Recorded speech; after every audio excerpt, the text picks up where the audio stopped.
Yo, what's up, everybody? We are Triggered Wrestling. How's it going? Can you guys hear us out there in the world? Let us know. How's Revolution, Adrian? Bruh, you even gotta tell me. You don't even gotta tell me? It's only March, 4th? Could we say it's pay-per-view / PLE of the year? Absolutely we can. I mean, come on, bro. Stacked card, Sting's final match. This is exactly how you're supposed to give a farewell to a legend, to an icon like Sting, bruv. Overall, great pay-per-view. Entertained at the edge of my seat. I mean, can you ask for a better pay-per-view? Can you ask for a better retirement match for Sting, for anybody, for a legend, for an icon? I don't think you can. So you want to hop in straight into the main event, or do you? Oh, no, we can leave that to let's start off. end. Let's just start off with the main event, okay?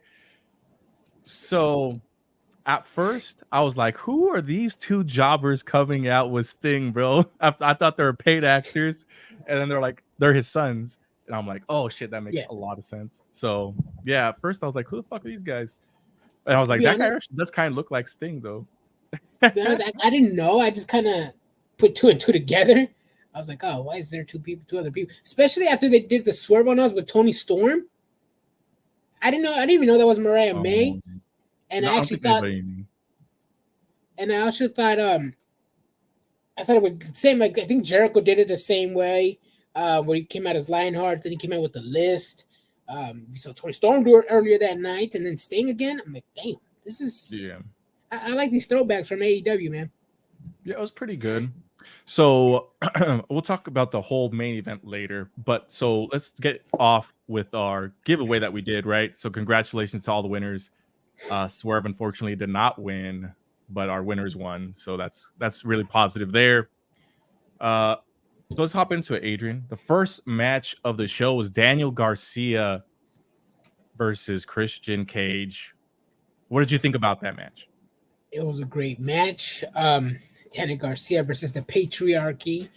I thought Daniel Garcia was going to win for the sole purpose of Adam Copeland returning and helping him out with the assistance. But unfortunately, I got let down again. It was a great match still. I mean, the Patriarch is there. We knew Luchasaurus or Kill Switchosaurus. I think somebody said it online. Kill Switchosaurus is what they said online. That's not his name. His name is just Kill Switch. Yeah. We knew the numbers game was eventually going to come up, but I wouldn't say that this was a good match. I feel like other than just the promo, it was just, I don't know. I feel like at that spot, you want to have a good match, and I think they start off with the wrong match. The 12-man tag probably would have been a lot better to have, but I get that you want to have Christian Cage to start off like the pay-per-view, Mhm. it was kind of slow paced. I was not a fan of this match. I'll give it 6 out of 10, maybe 5 out of 10. An average match, I would say. Yeah, there was a cool little spot with Daddy Magic and Mother Wayne. They gave us a mother and daddy face off that we all Oh, did not think we wanted. we didn't know we needed it. Yeah. And we But that both was, actually I got that wrong. I said you got that right. I got that wrong. there's no way Christian Cage was gonna lose, man. Like I don't understand. Like, come My on. hopes were I mean, expectations. let us know in the comments if you guys actually thought Daniel Garcia had a chance of winning. I don't believe he did. So, wow, I feel like Brian should give it. Okay. I'm brocade, bro. I got this PS4 headphones, bro. Wait, why are you wearing? Who wears his sunglasses at night, bro? Your boy. Indoor sunglasses. Damn. Like, who are they talking to? I didn't even notice. That's so funny. Damn. So there's that, right? So let me see. What was the second match of the night? Because after that, the second match was Eddie Kingston versus Bryan Danielson. I have a lot of trigger energy for this match, bro. Talk about it. Oh, so it reminded me a lot of Homer Simpson when he becomes a boxer, when he's just sitting there getting his ass beat, and the guy just gets tired and ends up winning. The rope-a-dope. Because Bryan Danielson was giving him everything he can. He was getting his ass whooped for, according to this, 19 minutes and 45 seconds was the whole match. He was getting his ass beat for 19 minutes of this match. And he was choked out. He comes back and wins with the power bomb, and then that's it. Big disappointment for me. Damn. I think this match was terrible, and I'm a fan of Bryan Danielson's ring work, but Eddie Kingston's just so bad. I do not like his matches at all. Not one bit. It was bad. What's up, Bill? What's up, Randy? How you guys doing? Damn. So I don't know. I'm a fan of Eddie Kingston. There was a video after AEW Revolution. I think Ricky, good friend of ours, sent it to us via Twitter or Facebook. They have respect for each other. I know Eddie Kingston is very well respected backstage. So I think it's just Daniel Bryan giving back to Eddie Kingston and to the wrestling that he's going to leave at the end of the year when his contract expires. So I was disappointed that Bryan Danielson lost. I wanted him to go out on top. I mean, he's had how many title matches? Like 3, and so he lost all 3 of them. Yeah, he's not going to be winning any titles probably in AEW. He's doing his goodbye farewell tour that's taken so long.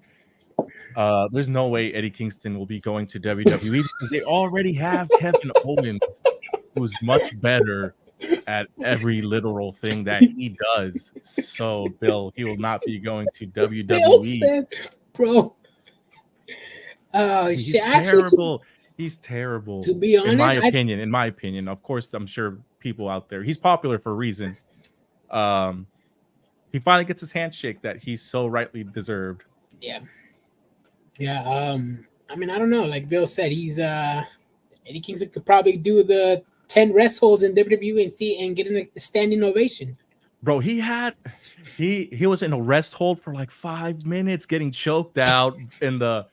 It was like, what is it? Not the triangle. I think it was a triangle, and then it got changed into like a rear naked choke or something. And he was just like this, and then he like throws his thumbs up. He's like, "I'm good."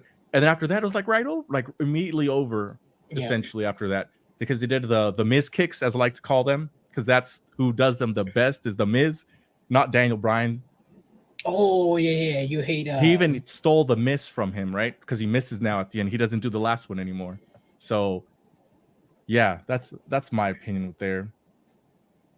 Ricky says Jericho still owes him a handshake, if I'm not mistaken. I'm sure he deserves a lot of handshakes, but he's pretty sure he ate all the hot dogs. Yep. Yeah. What? What's so funny, bro? She got me off guard, bro. He's like, what? They get hot dogs and handshakes, and they're all out of hot dogs, bro. So they're giving out the handshakes now. What, bro? Stay on me. Oh, bro, you can't catch me off guard like that. All right, moving on, bro. The the match that was supposed to be the Meat Madness match, it ended up being a 8-man scramble. An 8-man spot fest, which I'm not going to hate on because it was 8 people in this match, and what else could you possibly expect other than a spot match? Mm-hmm. They did like the whole the 4 meat guys were in the ring doing their poses, and then Meat men. the meat men, the 4 meat packers were in there. They're all doing their poses. Brian Cage is a beast. He was here in Sacramento. When was he? October, yeah. Or in April of last year? Yes, April of last year. Yes, he was at April Supreme Pro so Wrestling. It'll be a year since we saw him at Sacramento, not in AEW. Yep. You picked the Murder Hawk. What did he do? Instead of doing his the muscles, he was like, he was like, bro, stop. You're not that taller than everybody else. You had a Hook winning that match. I had Wardlow. Wardlow. I mean, a lot of people are saying that Wardlow can no longer be salvaged. Some people agree, some people disagree. You're not a fan of Wardlow yourself, but after this victory, where do you see Wardlow? Is he still salvageable? Is he not? Is he done? I don't believe he's salvageable, dude. Like, this is the only way to possibly get him a title shot, honestly. I mean, how else could you? You really think he's going to end up beating Takeshita, Will Ospreay? You know what he could do? He win an 8-man all-star match to get a title shot? Besides that? Win the Casino Royale? No, I'll probably go to the booker and be like, hey, I had a good title match a couple months back. I've been a jobber for no reason. And then, my family was crying. So I think I deserve a title shot against the champion. Like Gable did. Like who? Chad Gable? Chad Gable, yeah.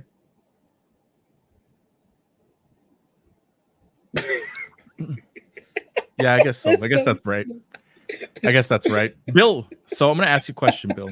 So is Wardlow really coming for Joe? Yes, he has the title. But do you think Wardlow is salvageable? Like, at this point, what do you do with Wardlow? What do you think, Bill? Oh, let us know. I'll pull it up as soon as it comes up through us. Let's see. But yeah, man, it's just...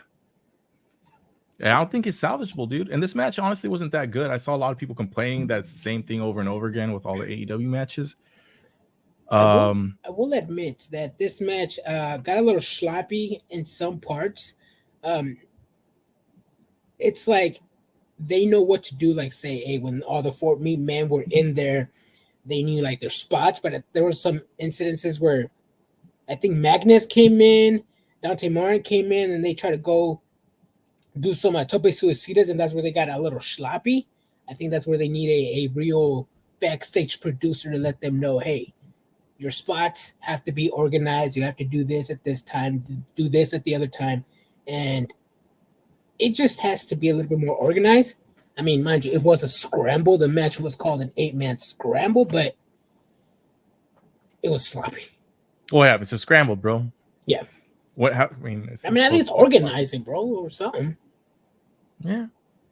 At least organize a little bit, maybe. But at that point, I feel like we found out last minute, so did Tony Khan find out last minute, that the people in this match aren't the people that were supposed to be in this match. You know what I mean? Yeah. Technically, it was supposed to be a triple threat. Technically, it was supposed to be a triple threat until they decided to change it up. Is it just me or Chris Jericho's barely really in this match? Yes, but Jericho's barely in this match, yeah. I think he was on tour with Fozzy.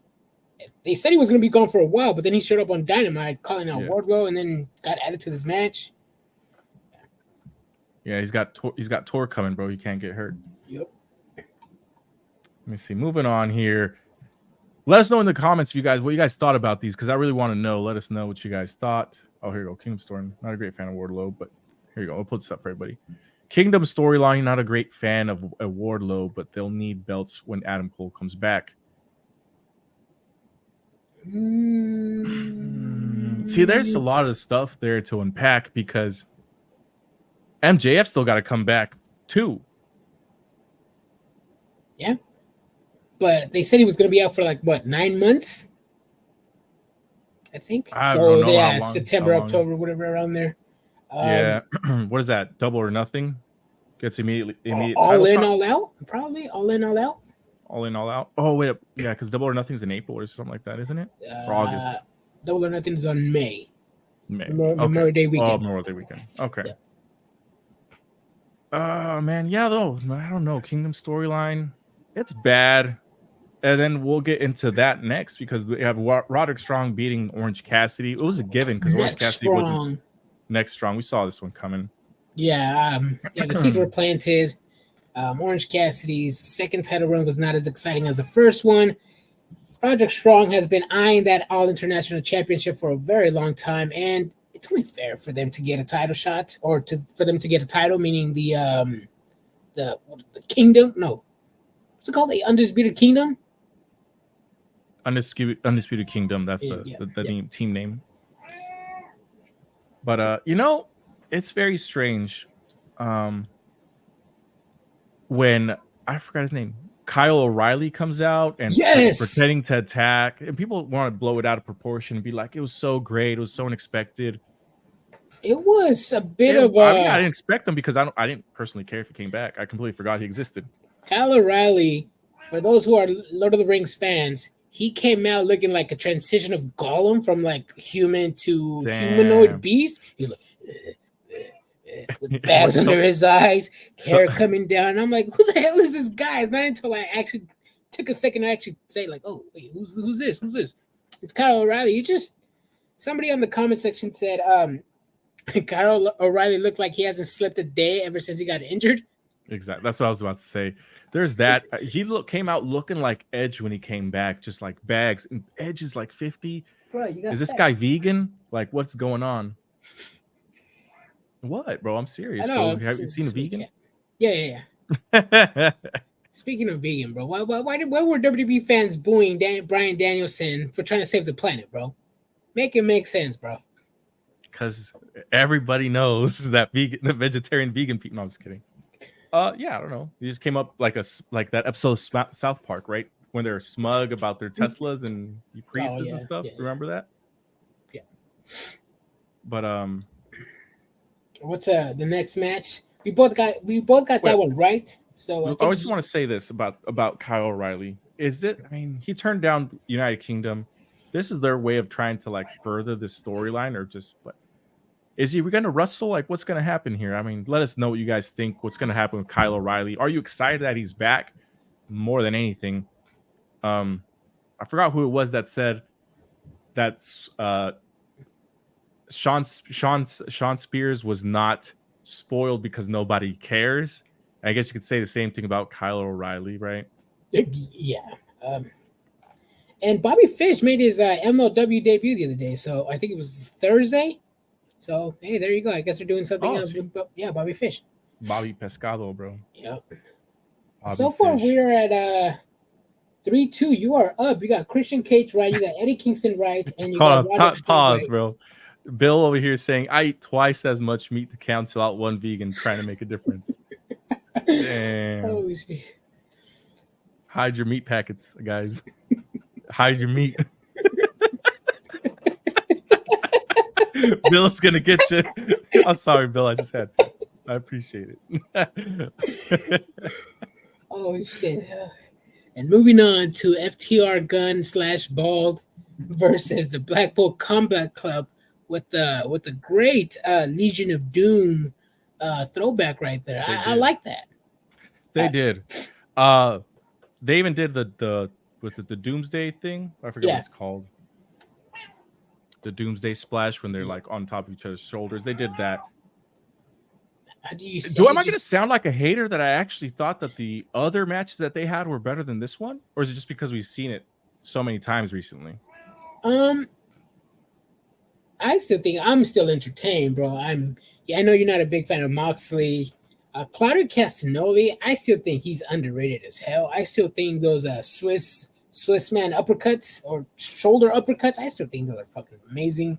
I think those are actually those actually hurt in my opinion. I'm not gonna take one. These ones where they hit him with the this part? Yeah, with the shoulder uppercuts. Claudio does. If there's a professional wrestler in here, come to Sacramento and give my boy Pause, bro. Don't give me some nothing. of these. Some Give him forearms. give him some forearms, bro. He needs to know what they feel like. I actually thought this match was great, man. FTR ball started leaking out of nowhere. I turned around for a second, came back to the TV, and I was like, "Holy shit, he's leaking!" He cut himself outside the ring for sure. Obviously. But yeah, overall, a great fucking match, man. Great match. Could the BCC be going after the either AEW tag team titles or the Ring of Honor tag team titles? I honestly think so. What about you? Yeah, I agree. That's the whole reason that they won is because the way the main event was going to end, it solidifies them as a tag team going forward to the likes that they can actually beat FTR, beat other teams. So I like that going forward. It gives us some options and believable people that could actually win the tournament. Yeah. Going back to the match, the thing I like about WWE is that even though they have like the same, you call them rematches, right? Every so often, Yeah. like Monday, and then they'll have like a different version Monday, and then after that, they're quick little 5-minute, 6-minute matches. They don't go all out. So when you actually see the pay-per-view, it's completely different. With AEW, it's not the same. They go out all of the time to the point that it's like, why? Because then when we get to the pay-per-view and it's stuff we've already seen, you go 100%, or the matches you had on TV were better than this one, and that's how I felt with this match here. Yeah. I get what you're saying, but I will disagree. I still think the matches are great. See, like for example, the issue I had with them rubbing foreheads, right? John Moxley and FTR Gunn.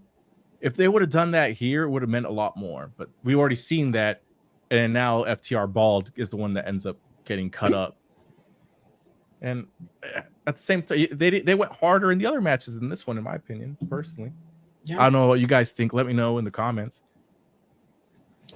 But let me ask these people, man. If they ever want to go hard on the gym anywhere, you're just going out doing a triathlon, you're practicing for, or you just want to be active, try some of this W energy, bro. You can find it at w.gg.com or w.gg. Use promo code TWP10 for an additional 10% off. Yeah, they have a bunch of flavors. They have a dragon fruit flavor, which I think it's on its way, and a fruit punch flavor. This is a green apple flavor. One of my personal favorites, the blueberry. I hate blueberries in real life, but this one, the energy drink, phenomenal. You will not be disappointed. Tell them Tortu sent you. Tell them Triggered Wrestling sent you. Hit that notification. Oh, hit that notification. Hit TWP 10 for an additional 10% off at checkout. Yes, so please use those. Get yourself some triggered energy in the form of W. But yeah, I mean, let's move on here. So we had Timeless Toni Storm and Mariah May beating Deonna Purrazzo. I liked this match. It was such a change to the entire show. Like they start off technical mat wrestling. Yes. We don't see that at all usually, and especially throughout this whole show. We didn't see any of that, honestly. So it was a fresh change of pace. We saw Mariah May come out doing a old Toni Storm, looking more like Toni Storm than Toni Storm does. So I liked it. It was good. Of course, we knew Toni Storm was going to win. She actually taps out. Refs doesn't see it, so some shenanigans there, keeping Deonna Purrazzo strong there. So, Adrian, what did you think? Yes, it was a nice change of pace, especially like you were saying, they go 100 miles per hour. We don't really see a lot of technical wrestling for women, and I'm excited. I was excited for this match. My wife was watching it, no talking at all. She was just glued to the TV.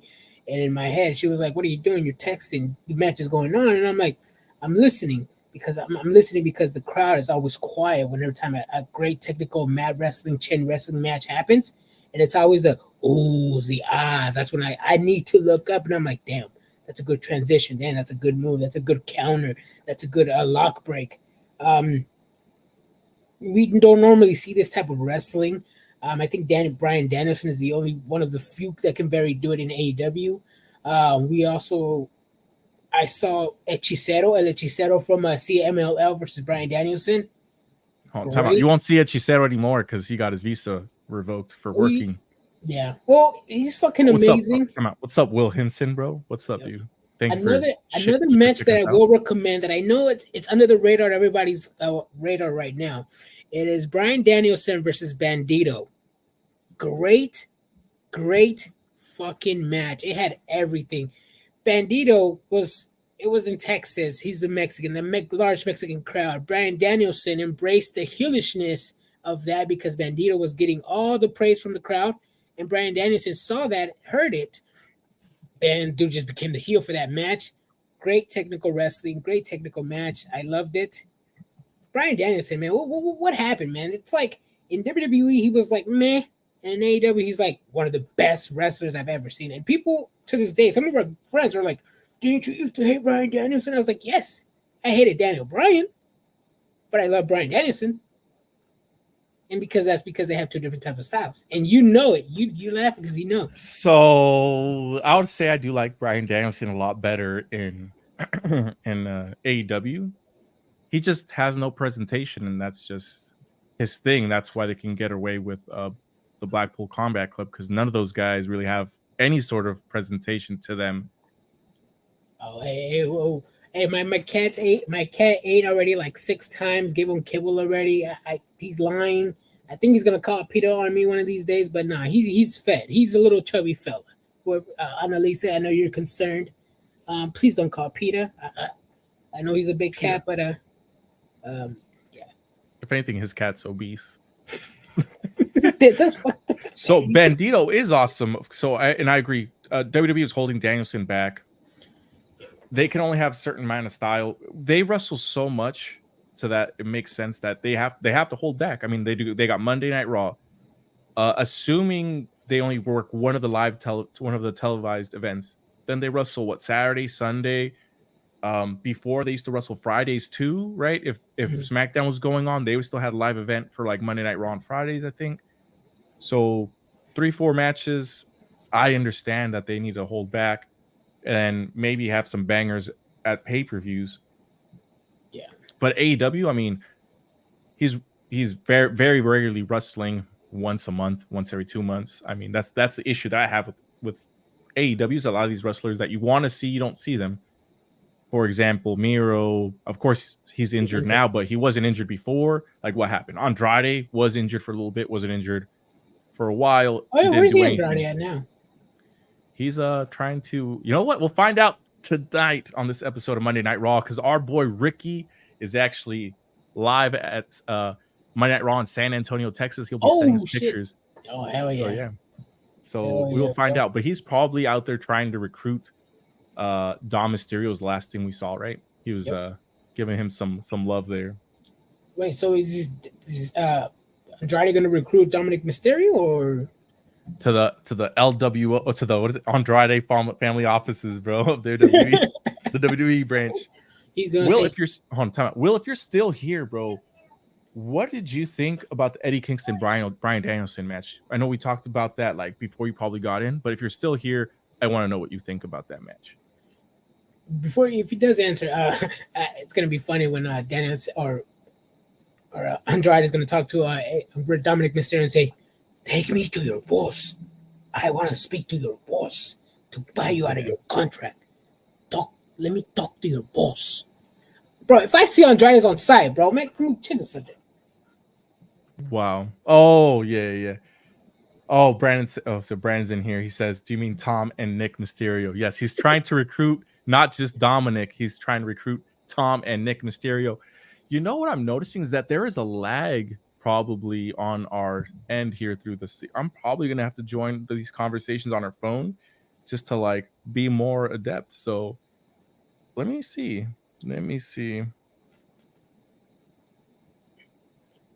Oh yeah, there's a delay. There is a delay. Bam, so that was the little mishap we had yesterday with the winners of that Matt Riddle print. Yeah, so interesting. Now we know. I wonder how much of a delay it is. Okay, so I just saw myself do the little Okay, now now Will's talking. Okay, so it's about like a 30-second delay is what I'm going to say. So Eddie Kingston versus Daniel Bryan was pretty good, but I'll give it a 3 out of 5. Damn, he said. Bill Nance said, "Get that McDonald's Wi-Fi out of here." Is that what he said? No, he just said, "Shut Oh, up." he said no, just on your end. Got it. But yeah, so far we've been. I think we're tied. I have Wardlow, Roddy, BCC, and Tony. You had Tony, Roddy, Eddie Kingston, and Christian Cage. We are tied at 4-4. The next match, bruv. One of my. You talk about this match first because I need to tell everybody something and come clean about something. You go first, Adrian. And I have to actually adjust my lighting real quick. Okay. This match, man. For those who have been listening to us, I am a huge fan of Will Ospreay, bruv. This man, in my eyes, can never do no wrong. This man cannot have a bad match. This man can have a great match with anybody, whether it's strong style, whether it's a technical wrestling. This man literally can wrestle adjust to anybody's style. And I like Ospreay, just like I like Kenny Omega, Bryan Danielson. These men, these individuals, just have wrestling down to the T. Whether it's a high flying, fast paced style, this Ospreay, in my eyes, is right now my favorite wrestler right now. And Takeshita is really close. Konosuke is really close, and I actually thought this match was going to end in a time limit draw. I know that would have pissed off some people, but I'm not disappointed. I'm glad this match happened, and I'm glad Will Ospreay got the W over Konosuke, even though they're trying to build Konosuke. But hopefully, after this loss, they can bring Konosuke back up. I know somebody was saying in the comment section, give the Undisputed Kingdom titles. Nah. Give the Don Callis family some titles. They deserve some titles. I mean, they got like 30 titles over there in AEW. You can wear one title. Take one off of Eddie Kingston, bro. And take one off of Eddie Kingston. Yeah, you could take one title from Eddie. You could take a title from the Bang Bang Censor Gang. And bro, I think the Don Callis family is a faction to be reckoned with in AEW, not like other. That's what the business. I am running a WWE, but I'm a jobber. So let me say, I'm a fan of Ospreay. I'm a fan of Takeshita, and I'm going to trigger so many people right now. Go for it, bruv. This match. So here you go, Bill Nance. Ospreay, Takeshita match of the year. Close the books. Whoever holds the title is just holding it for Ospreay. Ooh. What about MJF? About MJF, Bill? You're telling me that Ospreay's gonna just jump over Swerve, jump over everybody? No, but for reals, this was not match of the year, and let me tell you why. I don't know. There's no storyline. There's no storyline. Its position in the pay-per-view is the issue I have with AEW pay-per-views. They're so long. There's no breaks in between. After I saw Timeless Tony Storm and Deonna Purrazzo, which I thought was a great match, then they expect me to watch this match, which was a different type of match. We just saw a hard-hitting match with Blackpool Combat Club and FTR. I tried to get into it. I just physically couldn't get into it. We saw some spots that looked like they were botches, but they're just like the DDT in the corner, like Takeshita dropped them, right? It looks bad to me. I saw some angles. Like from different camera angles that just looked like that whole spot just looked really, really bad. It's better than Cody's finished the storyline. What is the storyline here? I'd rather see Cody's storyline went on too long. That's what's affecting it. Honestly, but this match can easily be passed as match of the year by other matches if they do have a better storyline. You don't have to go full on crazy out like to be a good match, in my opinion. Like I personally enjoyed watching the FT. I enjoyed Sting's retirement match a lot better than this one. That's my personal opinion. You guys let us know what you guys think. Oh, obviously. Let me ask you this: since you did mention you like things better, this is a complaint I heard a lot all day today and last night in on the comment section, online, Twitter, everywhere. The no selling. How many No times? one sells anymore. No one sells Yes. anymore. Back in the day, Hogan, Sting, Flair, nobody really sold. Sting didn't sell in his match. Let's face it. But why is it a problem when somebody like Osprey, somebody that's established themselves in the wrestling world, not in the sports entertainment world? Let's keep those separately. Not in the sports entertainment world, in the wrestling world. Why is it okay for somebody like those legends to? Oh yeah, they're legends. Let them have their thing. Let them no sell anything. Let them kick out at one or two. Let them just get thrown through a table and then just get up out of nowhere with like Hulk Hogan powers or something. But when it comes to like Osprey or somebody else, Kenny Omega, Bryan Danielson, people are like, "Oh no, they shouldn't be doing that. They should be selling." So what's the difference? I don't understand. You know, it's like if somebody can't, like for Sting, it's his retirement match. Obviously, he's not gonna go out like he's gonna be a superhero. Yeah. Yeah. Osprey's in the top of his game. So is Takeshita. Will, Sting's too old to sell. You're not wrong. You are not wrong. You are not wrong. Yeah, that's true. Do you have any take on that, Brian? Or I don't have an issue with Osprey and Takeshita not selling. I mean, the match is athletic. It's impressive. I've seen that match before with Kenny Omega. I've seen that exact same match before with other people. There's nothing that like does it for me. I'm sorry. That's your opinion, bro. I agree to disagree, bro. Nothing. I just think it was a completely different style. I saw some spots that I didn't see in the two matches that I saw between Will Ospreay and Omega. So Ospreay and Orange Cassidy had a match, right? Yes, bro. That match was better than this match, in my opinion. I love Takeshita. He deserves to be that was a great match. Up there. He deserves, but that match to me just more impressive because I didn't know that Orange Cassidy could go like that. Yeah. I was pleasantly surprised.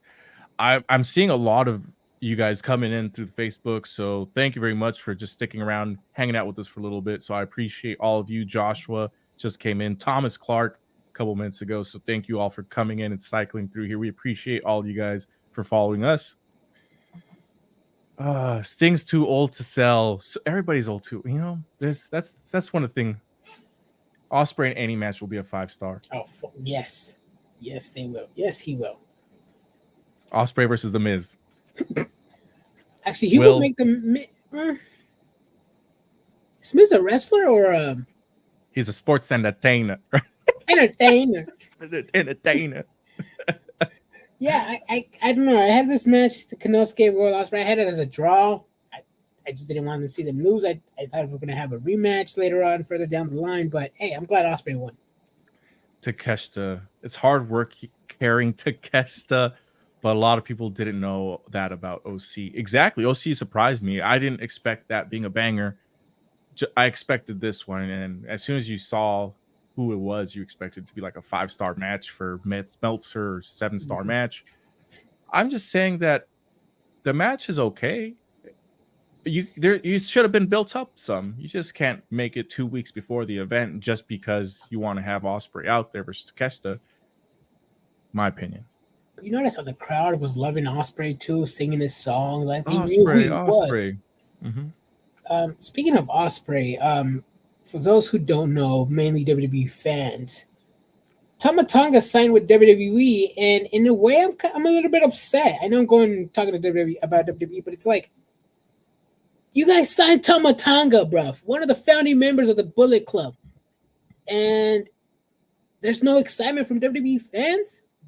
Like, who's that, bro? Oh, I just found out the other day that he's King Haku's son. And that's assuming that the internet didn't lie to me.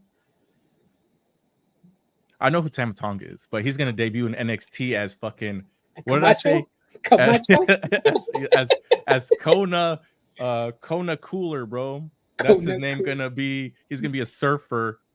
Uh, he's gonna be a surfer gimmick in NXT, bro. Call you heard it here. Some people say that he might join the Bloodline, which He's not even bloodline though. That wouldn't I make don't think sense, so either. honestly. Yeah, I would just like to see him versus AJ Styles in a match. Control of the OC because they're both OC members. didn't they get? Original, right? Yeah, didn't they get demoted to developmental? They did. See, exactly, just in time for Kona Cooler to come in and save the day, bro. Just in time, right? Didn't people want Okada and Chase U? They do want Okada and Chase U, bro. That is fucking dope. Bill Nance with NXT, the Kiss of Death on Alicia. Will the Triggered Wrestling Crew be going to WrestleMania? It is in Philadelphia. We will not be going there because I'm le broke and le poor. You too? Me too. Will Henson, Ospreay versus Ricochet was the best so far. Just amazing. Yes. That match actually pissed off Vader. He pissed off everybody for no selling. That match pissed off Vader. He said there's a lot of jumping jacks, gymnastics going on. That was not wrestling. Damn, Vader had. I mean, what are you gonna say to Vader, bro? I mean, Vader was the same way. I mean, not really jumping all around, but he did. He was jumping for a big man, and I mean, it's Vader. What are you gonna say to him? He is such a badass dude. He got his eyeball taken out of his head, pushed it back in the middle of the match, and Sin Cara, aka Mystico, little finger bro, calling the match. What about your boy Fragile Phil taking a Fragile Phil taking a DDT and being out for 6 months, bro? With the torn, what did he torn? A torn pec? No, he didn't. No, he did a bicep. Cody. That was Cody. Yeah, Cody Russell with a torn freaking pec, and Fragile Phil can't even take a DDT in the safest company in the world. Tell that to Big E.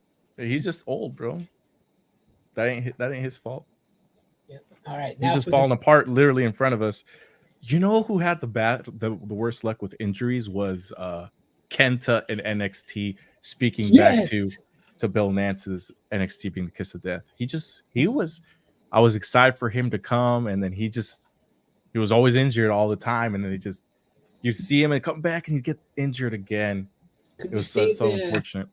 Could we say the same thing about Miro at this point? No, what's that girl's name? Blonde Nikita Lyons. I don't know why I was doing that. Nikita Lyons. But wait, yeah. I thought WWE had a performance center and all the latest tech equipment and best trainers in the world. Why are there people getting injured in WWE? Because they're hiring supreme athletes that are straight from like the best athletic colleges, bro. That is why. Moving on. So let's just move on. Samoa Joe, Hangman Page, Swerve Strickland. I think this match went on too long because they kept teasing the ending and teasing it and teasing it and teasing it, and you could have easily cut out a couple minutes during the beginning stages of the match, because by the time it came, it was too long in my opinion. But I did like Hangman Page beating down the ref twice. Yes. Twice. That was really dope. I really like that. It's a good way to Swerve won, but he didn't win, essentially. Yeah. Didn't I tell you that was going to happen? There was a time where Swerve pretty much had the match won, but then he saw Hangman Adam Page getting up, and Swerve looked at him and it was like he's slithering away. He's like, "Oh yeah, I think I'm gonna deliver one last kick to this guy before I pin him or pin Joe."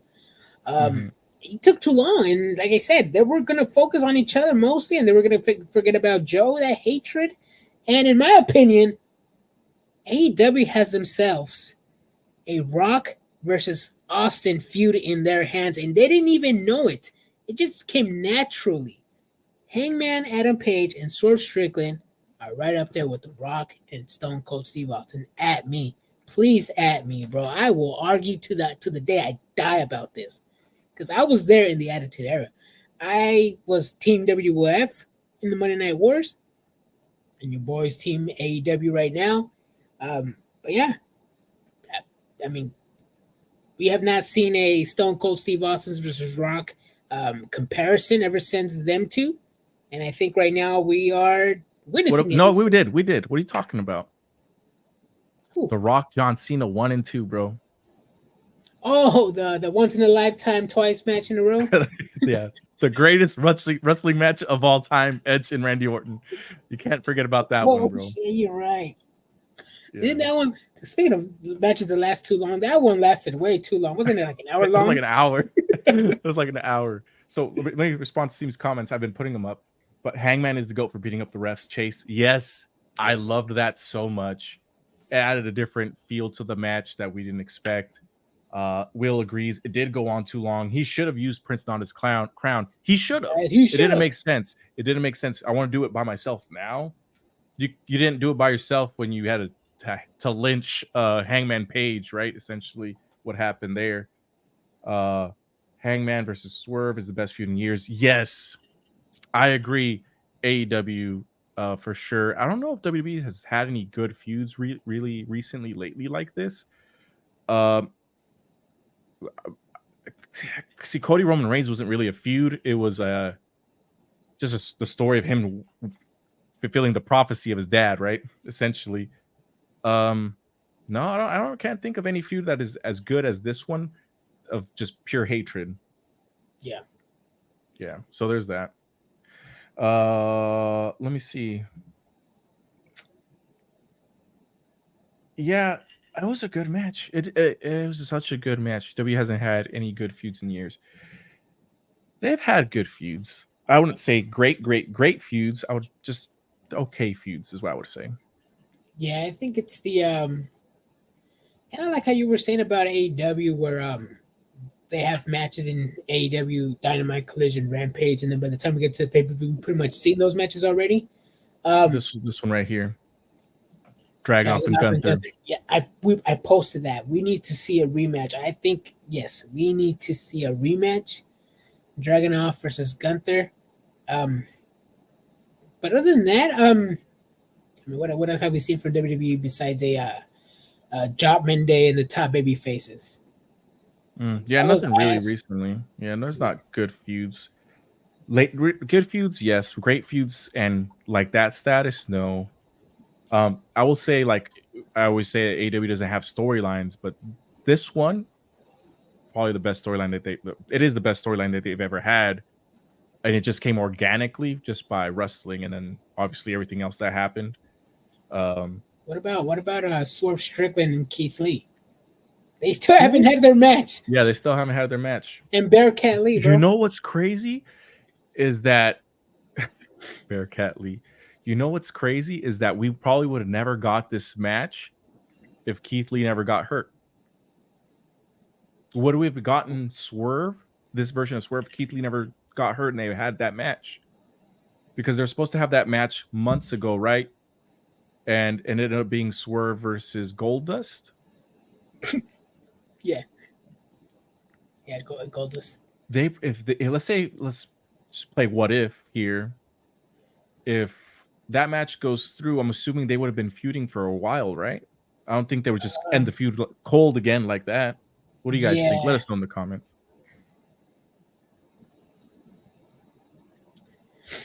All right.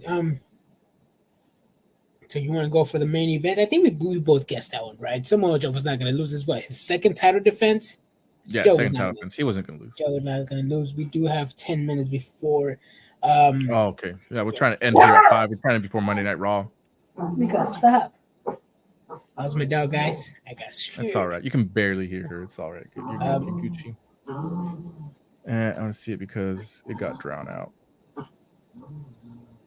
What got drowned? Oh, so yeah, because it probably would have gotten drowned out. Keith Lee, yeah. So let's talk about the main event here real quick. 10 minutes before we end the show. Please comment, like, subscribe, do all those things. Give us a thumbs up on YouTube. Follow us, please. It means out. It helps us out a lot. So Thank you so much for watching us, guys. So please hit the like button.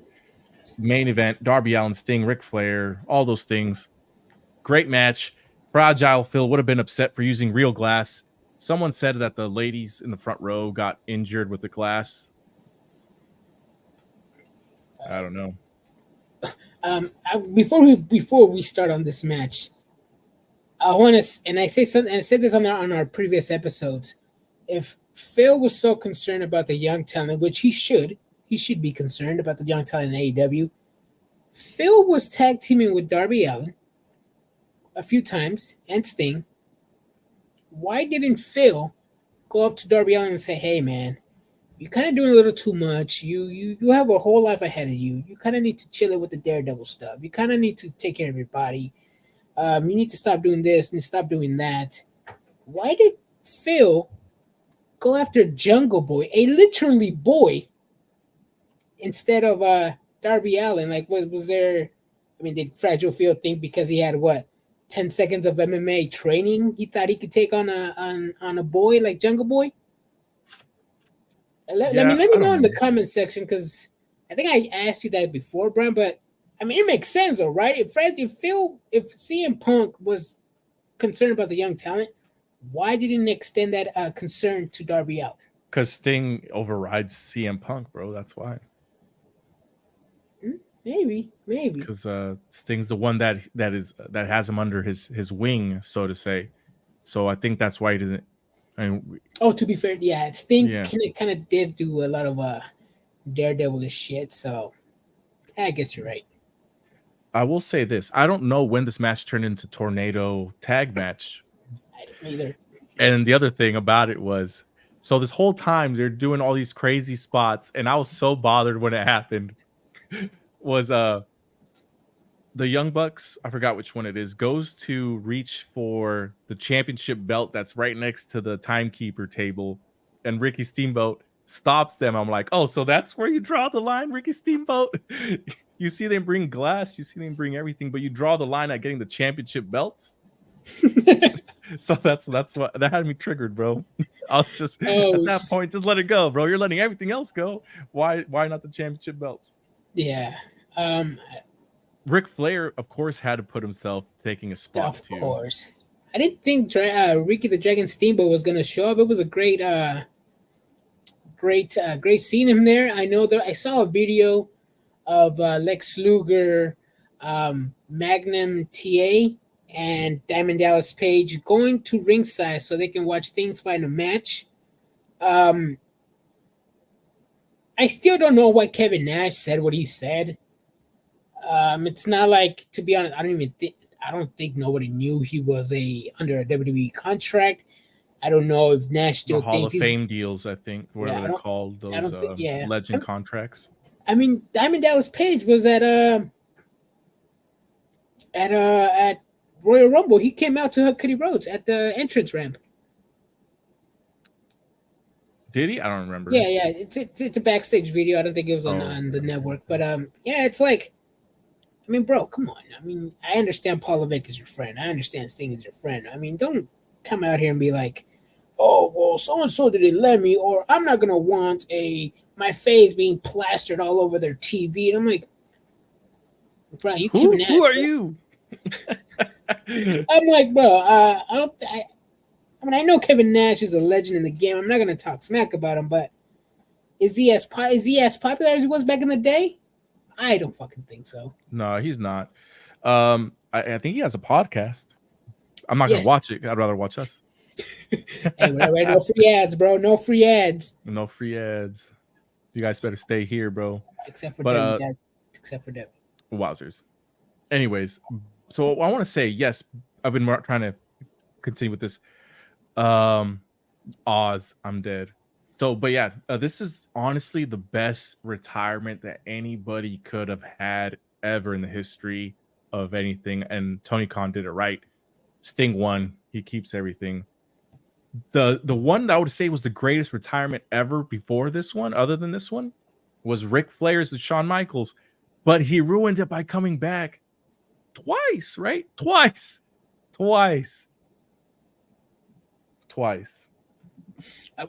Don't make me talk about his Ric Flair's final match, bro. This guy, He died twice in the ring. he physically unalived himself in the ring twice. But yes, I see. There was a video going surfacing around online about Darby Allin talking smack about Kurt Angle and how his retirement match was against Baron Corbin, and let's face it, that match was ass. One of the worst retirement matches of all bad. time. Yeah, Kurt Angle. No. Mind you, I'm not a fan of Corbin, and at the time, everybody and their mama hated Corbin. Like I said, my opinion, I want legends to go out on top on their own terms. If they want to lose against a certain opponent, Shawn Michaels and Ric Flair, great fucking match. The I love you to this day. It was so legendary that the R-Truth parodied it with the Miz, bro. That's how good it was. R-Truth, man, that fool's the GOAT. Yes, he is. Yes, he is. Konosuke Takeshita, Will Ospreay, nah, give me R-Truth and the Miz.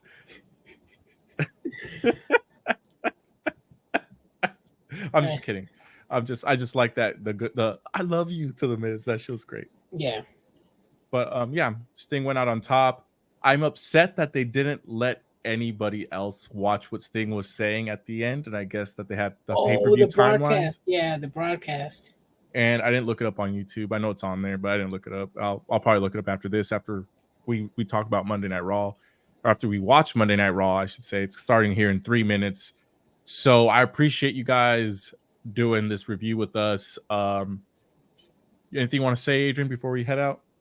No, I'm pretty much all set up. I do want to say that if you are living in the Northern California area, you want to meet and greet, you want to come and meet and greet some new people, a legend in her game, a Hall of Famer known as Medusa. Come by the Barrio Toes at 100 Atkinson Street in Roseville, California. Medusa's doing a meet and greet on March 24th at the Barrio. Tickets on Eventbrite and in store. Also, Psychosis. Also, time out before we go on. He also wanted me to let you guys know that if you guys are not in California area, you guys can still buy like autographs. Just hit him up on Barrio Toys at Barrio Toys. Yep, Psychosis, formerly known as Richo Millonario, and he showed up in WWE as 1/3 of the Mexicools without a mask. WCW, he was still coming out with a mask. April 20th, that is going to be the day RVD shows up on AEW Collision, possibly with a little shum in the system, little shum. But yeah, hit up Barrio Toes on Instagram, Facebook for any inquiries about these meet and greets or autographs. Yep, exactly. So I just want to say that this, once again, the best retirement that anybody could have had. Stay up to date with the Triggered Wrestling. Follow us and everywhere, social media, Triggered Wrestling, and then on Twitter we're Trig_Wrestling. I appreciate all you guys. Stay triggered. Bang bang.